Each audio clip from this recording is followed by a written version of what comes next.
gostaria tanto que tivesse luz. Como faz falta a eletricidade. Puxa, tá frio. Ah, mas esses 2 palitinhos não vão me esquentar, não. O que eu vou fazer agora? Tá acabando, e se acabar, o que vai acontecer? Eu vou ficar sem o fogo. Oi, sexto ano. Tudo bem? Eu ainda estou com um pouquinho de frio. Hoje eu passei um pouquinho de frio, passei um pouquinho de fome, porque eu tentei fazer essa cenoura, sexto ano. E olha, sexto ano, não tinha fogo, eu não consegui cozinhar essa cenoura. Aí eu tentei esse outro alimento para cozer, também tava dura, não consegui comer. Aí a minha única solução, sexto ano, foi comer uma pera e uma banana que não necessita de cozimento. Eu descasquei e comi. Pois é, sexto ano. Na aula passada, já iniciando Trilhas 2, eu deixei pra vocês a historinha do fogo. Vocês viram que lindinho? Ele tá lá na caverna, aí ele ouve um trovão. Ele se assusta, vê um raio, o raio cai, né? Imediatamente o raio produz uma fagulha, uma centelha e pega-se fogo na mata. É o homem aí nos primórdios, né? Descobrindo o fogo, as utilidades do fogo. Deixei 2 textos interessantes para vocês e 3 perguntas. Nos 2 textos que eu deixei para vocês, eu perguntei a vocês assim: quais eram os alimentos que existiam antes da chegada do fogo? Quais os alimentos que passaram a existir depois do fogo? E qual era a terceira e última questão, super simples e legal de responder? Quais são as utilidades do fogo? Acredito que cada um de vocês escreveu, né, de acordo com o que pesquisou, porque a tarefa era uma pesquisa, ok? Mas além do fogo, o tempo passou e o homem foi deixando as cavernas. E olha que coisa engraçada. Ele deixou as cavernas, mas ele começou a descobrir outras coisas. Além do fogo, ele descobriu que ele podia se comunicar. E qual é a arte da comunicação? As palavras. Mas as palavras não precisam ser necessariamente faladas. Precisam ou não? Por exemplo, eu estou falando agora porque nós estamos falando deste vídeo. Não é? Estamos falando. Mas agora eu vou deixar de falar um pouquinho. E vou mostrar para vocês isso daqui. Olha que lindo. O valor das coisas não está no tempo que elas duram, mas na intensidade com que elas acontecem.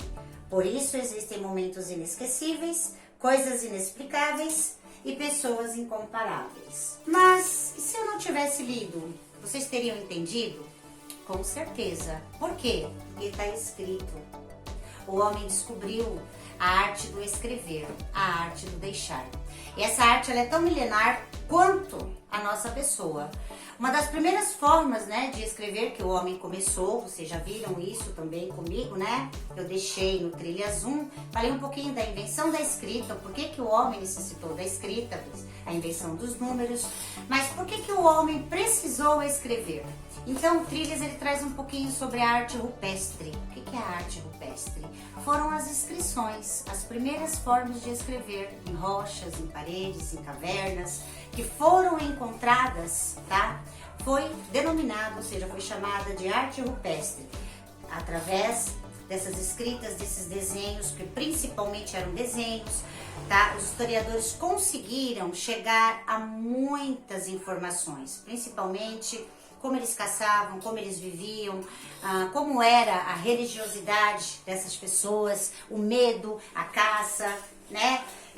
Uma das primeiras inscrições que foram encontradas da arte rupestre, ela foi encontrada na Serra do Capivari. Então, o Trilhas 2 vai falar um pouquinho para vocês do que é a Serra do Capivari, quais as inscrições, quais os instrumentos encontrados entre machados, utensílios, que datam de muitos e milhares de anos, tudo bem? O primeiro machadinho data aproximadamente de 9.200 anos atrás. Então, entre todas essas coisas, tá? Eu queria que uma coisa ficasse assim muito claro com essa aula de hoje. Vocês viram que falta que fez a luz? se não é o nosso cameraman aqui nos socorrer, acender a luz, ligar o celular e outras coisas, ia ficar meio complicado. A gente até ia tentar dar uma aula no escuro, mas ia ficar mais complicadinho, não ia? Então, vocês estão vendo como o homem foi evoluindo, criou os números. Ele aprendeu a se relacionar. Depois ele descobriu a escrita.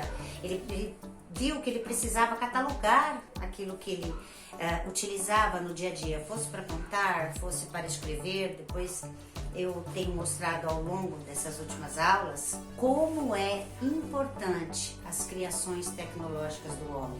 Ainda que no primeiro momento você diga assim, nossa, mas escrever na pedra, eu gostaria de deixar uma dica para vocês assim, muito legal. Não é só escrever na pedra, existem várias formas de comunicação, né? Muitas formas de comunicação.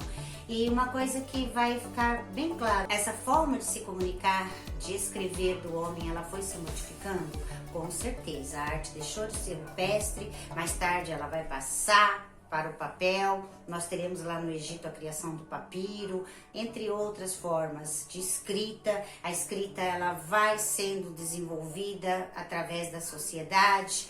E por último, eu gostaria de deixar uma coisa assim bem legal que me chamou assim bastante atenção. O nosso legado, a nossa posteridade, ela fica, não somente através da escrita, né? Mas tudo aquilo que nós produzimos. O homem produz fontes inesgotáveis de conhecimento todos os dias. Esses conhecimentos que começaram a ser estudados permitiu, né, que os cientistas conseguissem estudar como é que eram os primeiros hominídeos, como era a relação dele com a natureza e tudo mais, e como essas transformações elas começaram a decorrer com o passar dos anos. Aí a perguntinha final é assim: como é que as futuras gerações saberão quem somos nós? Pergunta simples de responder, por tudo aquilo que nós produzimos. Nós produzimos muitas coisas todos os dias, milhares de conhecimentos. Por exemplo, essa aula que está sendo gravada aqui, ela vai ficar para a posteridade. Com certeza ela não vai se perder. Primeiro porque ela vai ser editada, depois ela vai ser guardada, vai ser arquivada. Se amanhã depois a gente sentir vontade, a gente retoma toda essa aula e aí vocês vão poder ver todo o nosso conhecimento. Em algum tempo, ele foi produzido pelo ser humano e vai ser utilizado, seja um conhecimento bom ou não. É que nem no desenho que eu deixei para vocês no curta. É nós quem escolhemos. Nós não podemos impedir um passarinho de voar sobre a nossa cabeça, mas podemos impedir ele de fazer um ninho, tá bom? Sexto ano, como sempre, amo vocês. Uma boa noite e beijo grande.